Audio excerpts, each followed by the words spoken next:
today in Rich in Relationship. We're going to talk about those little self-sabotage speed bumps that seem to get in the way of being closer to your partner. We need to let go of what's old and holding us back so that we can put in something new that's going to work better. What happens when we get married is every strategy we ever learned about marriage, not relationships, but marriage, comes to life. Welcome to another episode of Rich in Relationship, and my name is Rich Heller, and this episode is all about digging deeper, how your unconscious mind or your subconscious actually shapes your behavior in ways that you're not always so happy about, and certainly your partner isn't. That's what we're talking about here. Have you ever wondered why certain arguments feel familiar, or why you react a certain way without knowing why? Could there be more beneath the surface? Well, you know that there is. In this episode, we'll explore how the unconscious mind shapes behavior in relationships. From past experiences to unresolved emotions, what's beneath the surface often drives patterns that make us feel like we're stuck. And awareness is the first step to change. And just as a quick review, last episode, we talked about intimacy and vulnerability being the key to having a marriage that is fulfilling and happy and that won't end in divorce, which is not something we want to avoid. It's something that just isn't going to happen, right? We're so tight, we wouldn't even think about it, kind of thing. And this episode builds on that one because we've got this whole part of ourself that sometimes it's like, I like to think of my unconscious mind as Clifford the Big Red Dog. If you're familiar with Clifford the Big Red Dog, every now and then he steps on a car. He doesn't mean to. It just happens, right? That's kind of how I want you to think about your unconscious mind. It's your unconscious mind is 80% of who you are, maybe 90, depending on what study you look at. And the unconscious mind is our operating system. If you're familiar with computers and how they work, a computer has an operating system, and then it has the apps or the programs that run on top of that operating system. Well, that's how we're wired, basically. And why is that? Because we created computers to mirror our own internal process to some extent. We are 80% operating system. That means our unconscious mind is making sure that we breathe, it's making sure that our heart beats, and it's automatically making sure that we walk downstairs while we think about other things. It's making sure that we drive without having to think about it too much. And in our social relationships, our unconscious mind is also driving without us thinking too much about it. However, our unconscious mind is also where we store our past unresolved hurts and emotions. It's where we store assumptions or beliefs about life that we learn in our childhood that maybe worked for us then, but don't work so well for us now. It's where our strategies, our unconscious strategies for managing situations are stored. And what happens when we get married is every strategy we ever learned about marriage, not relationships, but marriage, comes to life. Every strategy we saw our parents live out comes to life. It might be our strategy is we are not going to be like them. Or it might be that we saw a strategy that really worked for someone else that we're going to try out here. Or it might be that we learned what marriage should be in a religious institution or somewhere else, and those strategies are going to kick in. But guess what? Our partner has the same thing going on, and very often they come from what? I hope a different family, right? It might be, that from the times of Noah, you had to marry your cousin, right? Because there was Noah, his wife, and his three boys and their three wives. Like, there wasn't anyone else to marry but your cousin. But we're way past that now. Hopefully you're marrying someone from a different family. They've got different traditions. They've got different ideas of marriage. And guess what? They've got different challenges around marriage also. And so what happens is our two unconscious minds get in there and start playing together. So here's a fact. Neuroscientists estimate that 95% of our thoughts and behaviors are driven by the subconscious mind. These hidden patterns shape our responses, especially during conflict. So what I'm telling you is, if you and your partner are experiencing some conflict, or if you heard the last episode and you really want to get close, And you made that declaration that I talked about, but you're finding that it's 2 steps forward and 1 step back. That 1 step back is about your unconscious mind. And this episode is about how do we uncover some of those patterns so that we can keep moving forward. Because if we don't, the unconscious mind is our operating system. We cannot override it without expending a heck of a lot of energy. And so the marriage is going to feel very strained and stressed if we're always overriding our unconscious mind. And so the trick is to identify the program and alter it. And sometimes we alter it in subtle ways, and sometimes we alter it in major ways. In fact, a good rule of thumb would be that we spend our lives incrementally improving the strategies that we receive from our parents or our families.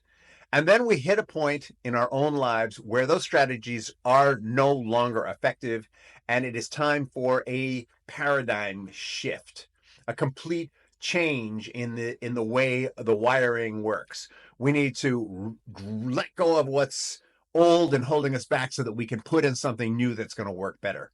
So it's not unusual for us to have a certain amount of success building on the strategies that we learn as children, but inevitably, if we're going to make it to the next level, we're going to hit a wall. And that's what we're talking about here. We're talking about, first, how do you make those little incremental changes? And second, when you hit that wall, what comes next? Emotional triggers are, or buttons, sometimes we used to call them, are when somebody says something or does something that makes us angry. But our anger, or maybe our hurt or our sadness, our emotional response should be around a 10, but it's more like a 60. And what that means is when somebody does something, we find ourselves really reacting intensely. It means that a lot of repressed old emotion has been tapped for some reason. If you're experiencing, a very common one for men in particular is road rage. Typically, what's going on there is there's a sense that in the rest of our life, people are passing us by and cutting us off, and they're all breaking the rules and we're not. And one day we just snap, and all that repressed emotion from work or home or wherever comes out, and we just want to run someone off the road. That's a trigger. That's a button being pushed. That's old emotion driving our behavior today. And that's not healthy. Though we enjoy the release of the emotion, like when you have a fight with your partner, you might enjoy the release of the emotion. There's something very relieving about finally letting it out. But what we don't like is what comes afterwards. We feel bad. We either steep ourselves in self-righteous anger, or we feel incredibly guilty, or both. And those are all incredible blocks to being close to one another. So we're going to talk a lot about that. A comments partner might trigger feelings of rejection or inadequacy, and that might come out very intensely because maybe you had that experience as a child. Maybe your mother chose the younger child over you because he was a baby and needed care, but you heard that as personal rejection. And your partner says something that brings that right back to the surface. And the funny thing is that consciously you don't see that, the intensity of that emotion, where it comes from. It's happening on a level that our conscious mind doesn't recognize until it explores, right? And the good news is that our conscious mind can explore and can discover. It can identify the pattern.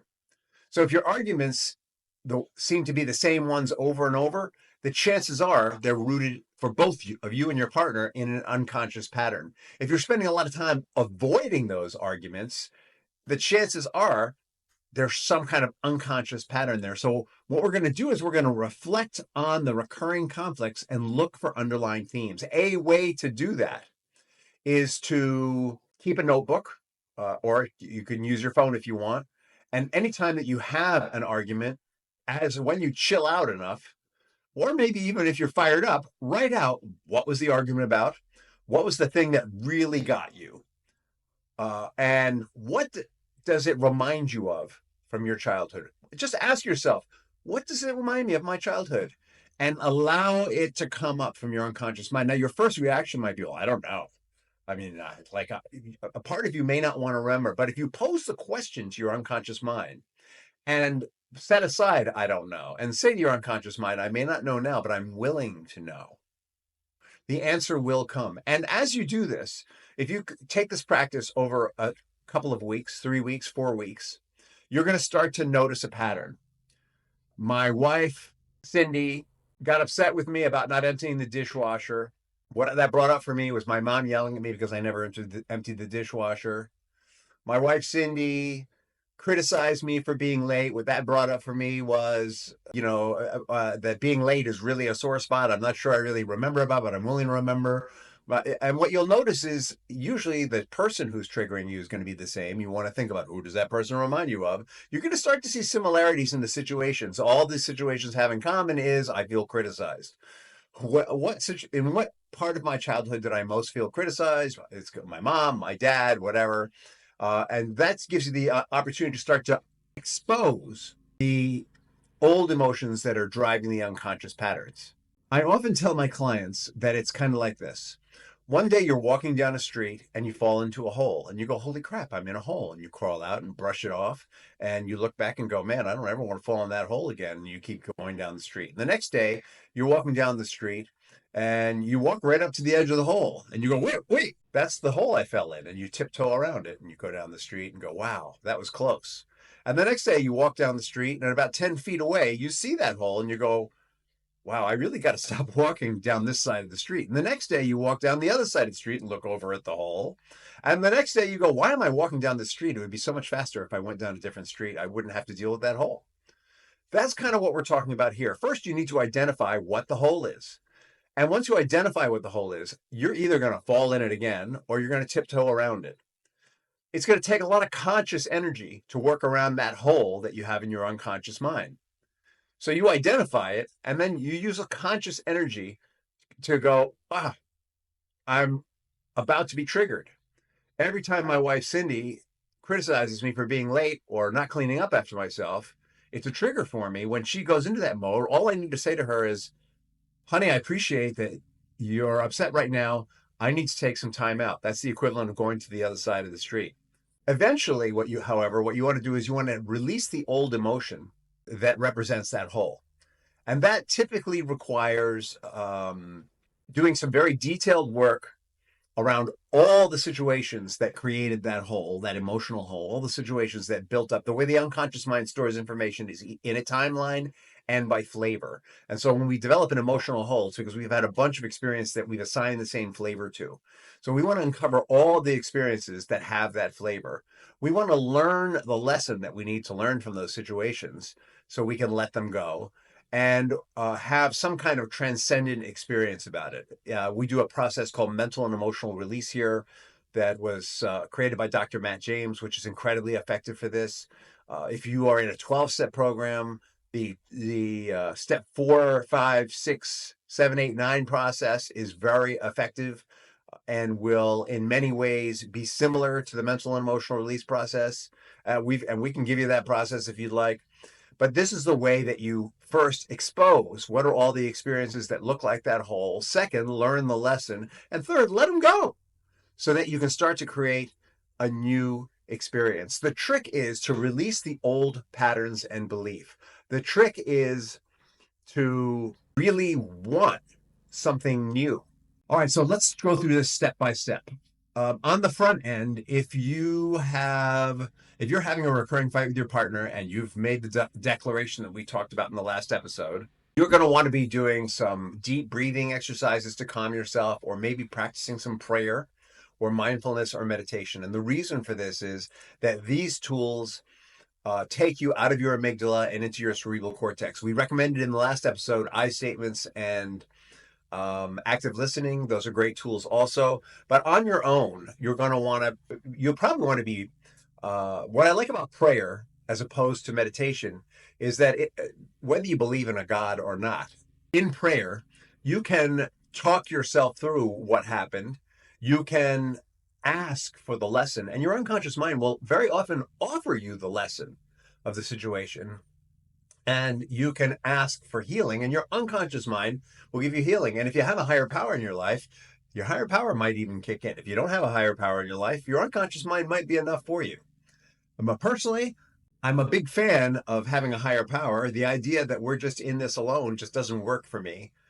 And I think there is a connection to all that is. In a forest, the roots of the trees are interconnected and they help one another. And uh, there was a therapist named Jung who maintained that there was a collective unconscious.